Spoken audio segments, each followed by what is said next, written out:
Pag-usapan pa natin ang pagdodonate ng dugo kasama si Mobile Journal Denise Valdesancho.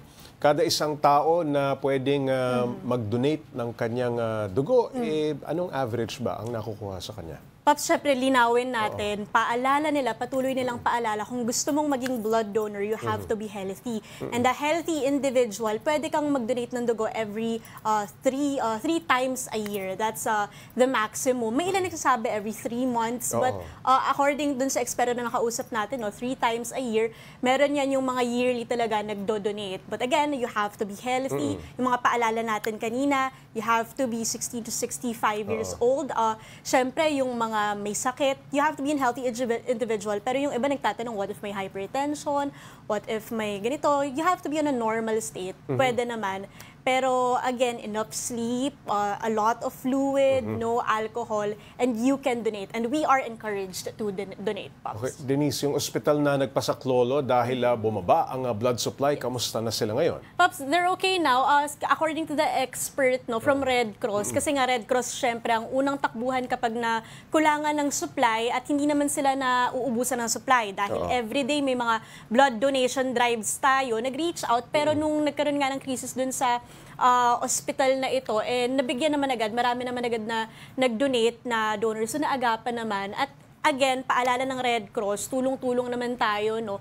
We have a lot of facilities, we have a lot of blood banks, blood facilities na pwede nating pagkuhaan. So again, tulong-tulong lang tayo, connections, para hindi tayo maubusan ng supply ng dugo. Okay, Denise, sino ba usually ang nangangailangan ng dugo?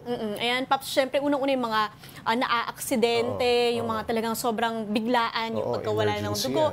Yung iba, yung may mga cancer at mga iba pang karamdaman. Yan, typically, yung mga nangangailangan ng dugo. At kung kailangan mo naman ng dugo, wala namang, hindi naman mahirap yung proseso ng pagkuha niyan. Usually, meron naman yan yung mga ospital kung saan ka na-confine. Pero kung kailangan mo naman from Red Cross, again, Red Cross napaka-readily available sa kanila. As long as you need it, you can contact them naman, Paps. And Denise, ang sabi ni Doc, hindi nabibili ang dugo. Para sa kaalaman ng publiko, anong explanation dyan? Oo, Paps, dati na commercialized ang pag-donate ng dugo. So merong mga commercial blood banks na pwede kang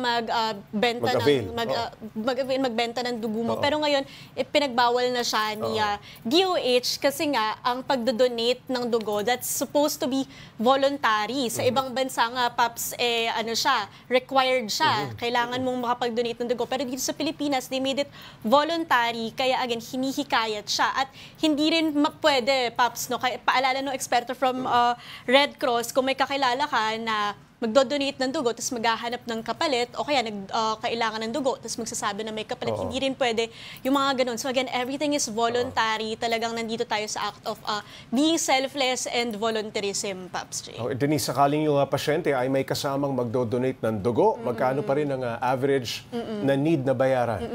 Paps, depende ito per hospital, lalo na sa mga private hospitals, pero syempre for public and for Red Cross, meron nga silang sinusunod na price ng dugo, no, kung kailangan mo as per DOH. So around 1,000 yan, depende sa type of blood. Kasi ang blood nga na mga dinodonate natin, may different components yan. May mga platelets, pwedeng the whole blood, iba't ibang components, depende sa kailangan ng tao. So iba't ibang presyo yan. Pero as per the guidelines of DOH, it's not that pricey. Pero the prices may vary, depende nga sa mga ospital, kung private sila at kung ano ba yung kakayahan ng facility nila, Paps J. Denise, saan ba pwedeng mag-donate maliban sa mga ospital? Ayan, Paps, next month, it's gonna be the National Blood Donors Month, and even naman ngayon, Paps, again, araw-araw yan, tuloy-tuloy yung mga blood donation drives natin. And makikita yan palagi sa pages ng Red Cross, hindi yan nawawalan. Marami talaga ang gustong makatulong. At kasi nga, everyday, Paps, for an individual na mawawalan ng dugo, syempre kailangan mo ng kapalit na dugo niyan. So as much as possible, everyday, look through pages, online, marami yan, connections, naghahanap lang talaga sila ng dugo, Paps J. Maraming salamat, Mobile Journal Denise Valdesancho.